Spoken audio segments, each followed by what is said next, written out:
Newsmaker Sunday with Fox 10's John Hook. There is no doubt we are in dire budgetary times in the state of Arizona. And if you look at the numbers, the general fund obligations, they've got to cut about $1 billion for 2010, maybe even a little bit more than that.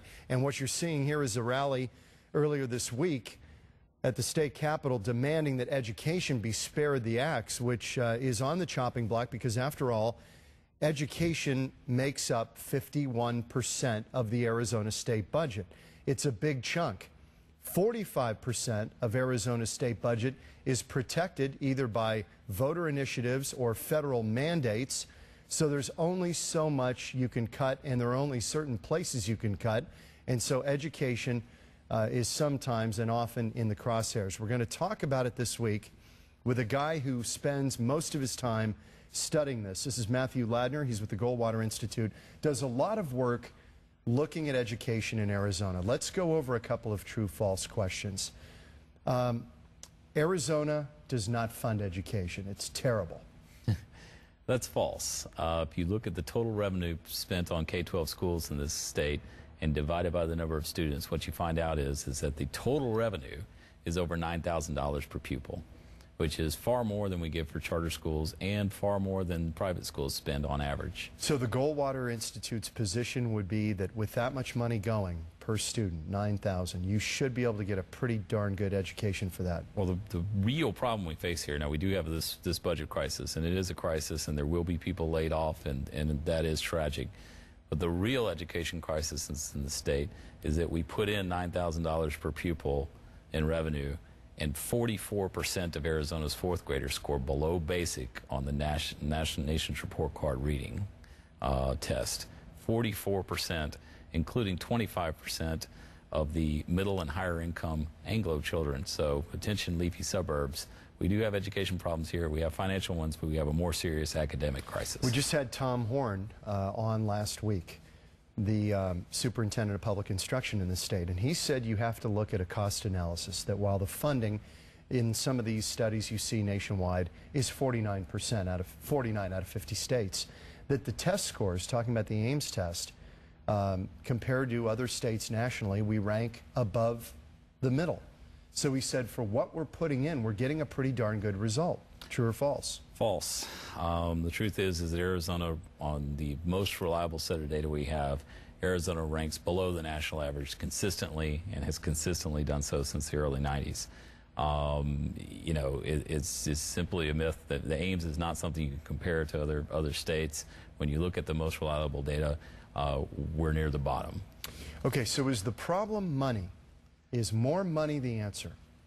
In 1960, the average spending per pupil, according to the National Center for Education Statistics, in an Arizona public school was $404 per pupil.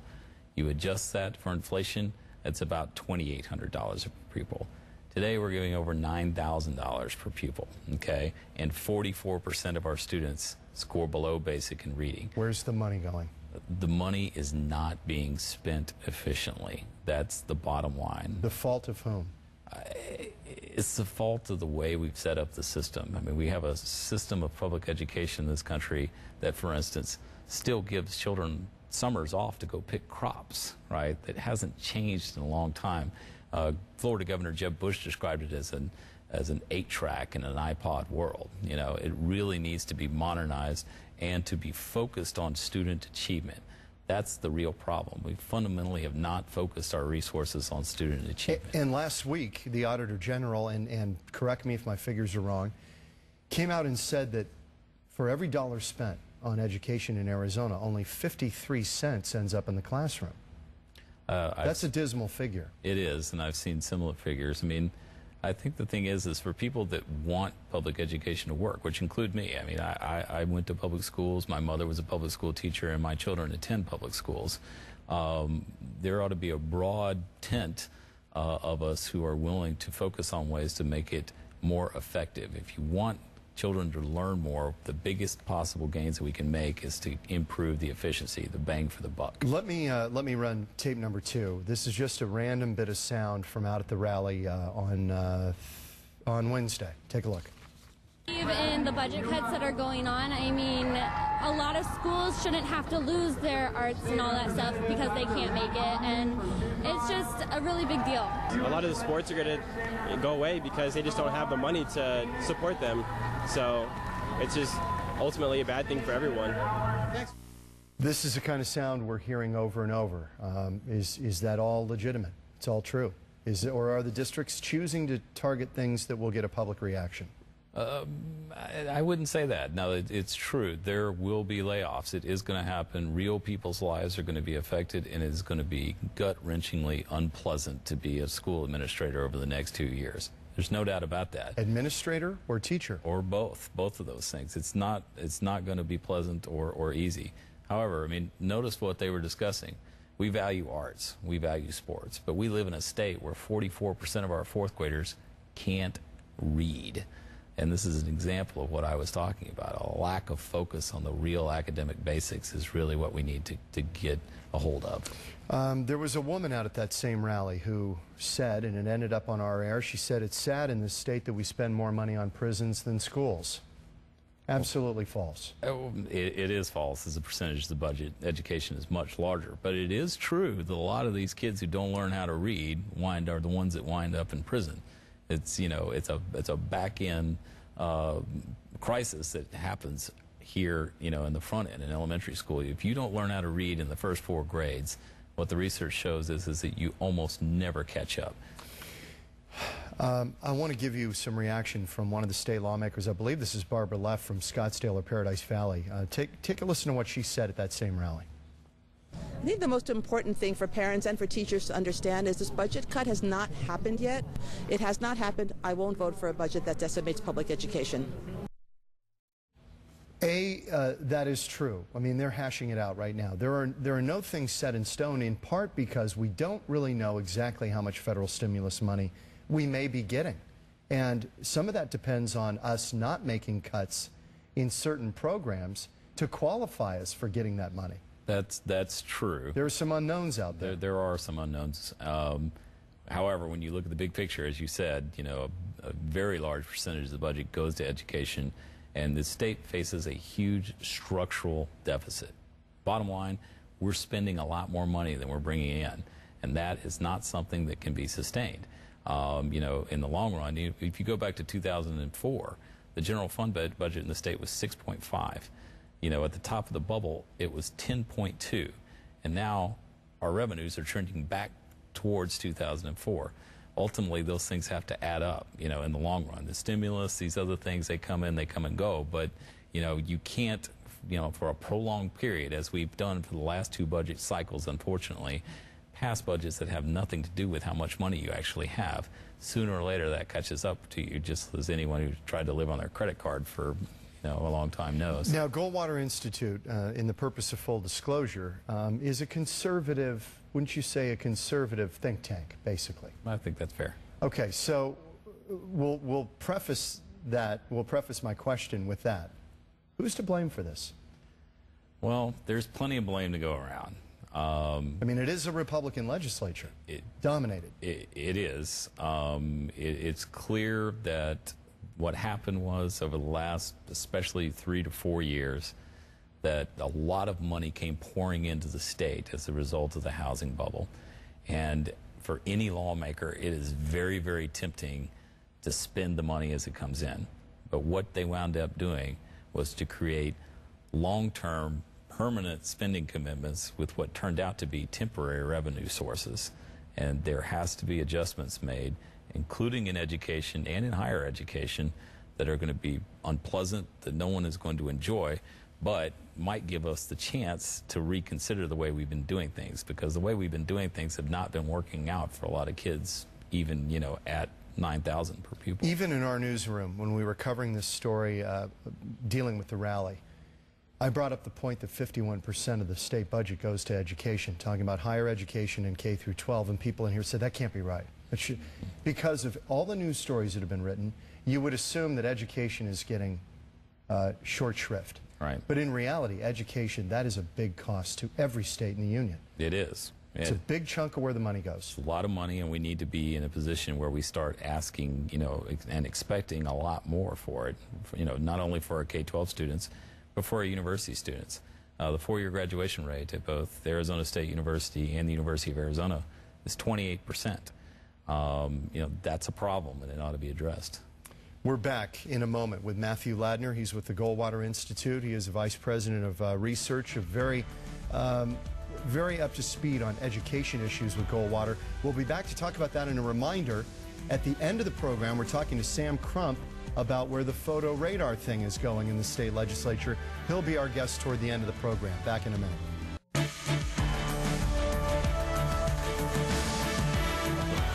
Welcome back. Newsmaker Sunday. We're kind of two-pronging it today. We're talking about education, spending two-thirds of the program talking about that and funding. At the end of the program, stay tuned because we're going to have Sam Crump, state lawmaker, I believe, from Anthem, who has been championing this bill in the legislature to do away with photo radar on the state highways. We'll talk to him about the status of that, so stay tuned. But we're back talking about education. Matthew Ladner is with the Goldwater Institute, a vice president, involved in research and very heavily into education. He's been analyzing it. We know that we have problems here, particularly not just the money part, but where the money goes and how it's being spent. Who is doing it well? If you were to look across the union, who's got it? Who's figuring it out? Yeah, the best example we have is the state of Florida. Florida has spends roughly the same per pupil in their public school system that we do.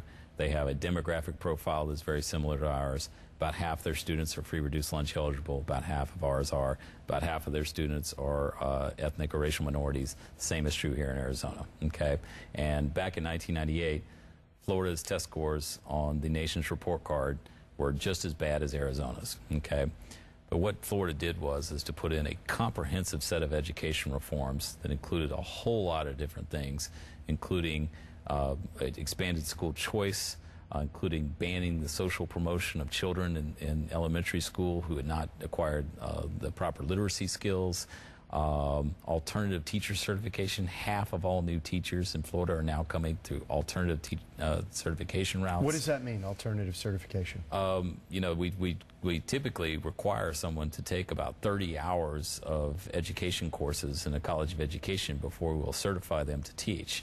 But what the research shows is that that's not necessary. There's no value added in terms of student learning gains to that certification process, right?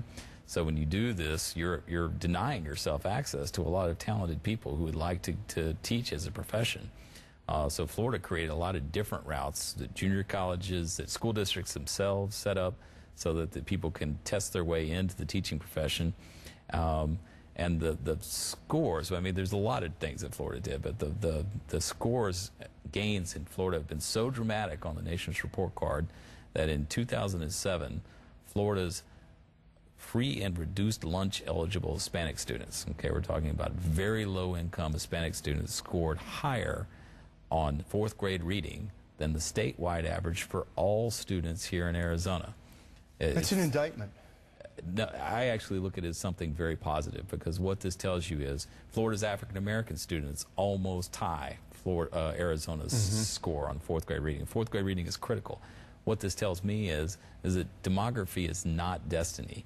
Florida is a state, a huge state with all the sorts of education problems we have here in Arizona, but they put a laser focus on student achievement. They did the kind of sensible but somewhat radical, seemed radical in 1999 when they started this set of education reforms, and they've had phenomenal growth and gains and scores. When I say indictment, I say it's an indictment on Arizona then, that we're not following some interesting or innovative paths to try to get there. I'm hopeful that we can. Are other states following suit? Are they looking to Florida now? Is that becoming a model? Florida is a model. There's no doubt about that. Florida's had bigger gains in the nation report card test scores than any other. They are doing it with difficult to educate students, and they should be a model for us and others. When we're being told repeatedly that classrooms, let's show videotape number 6, that classrooms are going to dramatically change under this budget, that if you're cutting education, you're going to end up with much bigger class size, you're going to end up with teacher cuts, and that eventually results in class sizes growing. This is all true. We're not being sold a bill of goods here. This is not a scare tactic to try to whip the public into a frenzy. This is reality. It's going to happen. That's right. The question is then, how do we manage the dollars we have to try to get a better result right now? Is there anything in the short term without overhauling the whole system, which would mean dealing with the union? There are a lot of other issues that you've got to handle to do what Florida did. It's critical what happens next, because class sizes are going to go up. But what people need to understand is that's not necessarily a bad thing. What the research shows is that teacher quality is far more important than class size. In fact, when you and I went through the public school, I don't know if you went to public school, but I did. Yes. You know, and even people a little before me, and the baby boomers went through the public school system. They had much larger class sizes than we have today, and yet our test scores have been declining and flat ever since then. We spend more, right? Our class sizes are smaller, but the students don't learn as much as we'd like them to. And the reason that is because we've emphasized quantity over quality, right? We are now recruiting our teachers on average. Now, mind you, we have a lot of very bright and talented people in teaching, but on average, we're recruiting teachers from the bottom third of university students based on their admission scores, okay? Teaching has become a profession that is divorced from the recognition of merit. If you and I come in to teach at the same time, and John, you stay up there till 7 o'clock every night, and you have phenomenal gains from your students, and I go tearing out the door at 3:30 when the bell rings, we're going to be compensated according to a salary schedule that is going to treat us exactly the same. So class sizes are going to go up.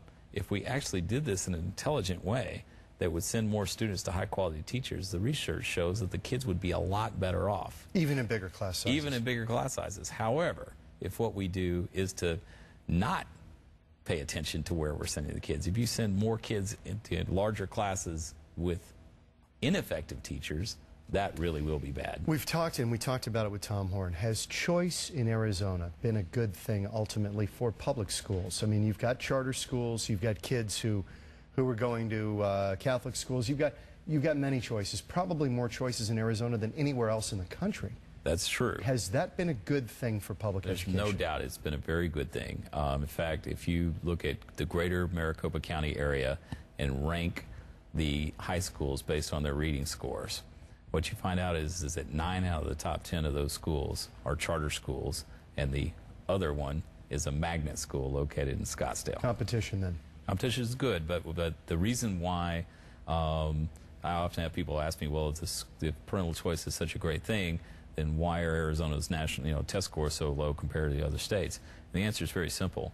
For every child that we've had, if we're looking to place competitive pressure on public schools, for every child we've had exit to go to a charter school or with a tax credit to a private school, we've had 3 new students come into the public school system, okay? So the amount of competitive pressure that's actually being placed on public schools is very limited, and it needs to be increased. Final question, and I mentioned last week on the program, this is personal because we've got twin boys, 4 years old, heading into kindergarten next year. Is all-day kindergarten a better answer than simply half-day? Do they get a benefit from this, either short-term or long-term? They probably get, but this is definite, any benefit is only short-term. The research is very clear about this. Washed out by 3rd grade? Doesn't matter? That's correct. And the problem is that we have a problem with our K-12 system. If you try to fix that by doing something on the front end, you're really putting a lot of pressure on that front-end solution, because the real problem is in K-12. If you have a series of ineffective teachers as an elementary student, there's nothing that a preschool teacher or an all-day K program could do to counteract that. Tom Horn's argument was that the mind is being formed, really shaped in that first 5 years of life, so that K year is really critical. The early grades are critical, but the research on this is very clear. There is any sort of preschool intervention you want to look at, there's a temporary bump that quickly fades. By the end of the 3rd grade, you can't tell the difference academically between a group of students who went through that kind of program and those that didn't. So it's too much to hope for. Interesting. Matthew Ladner, thank you for joining us on Newsmaker Sunday.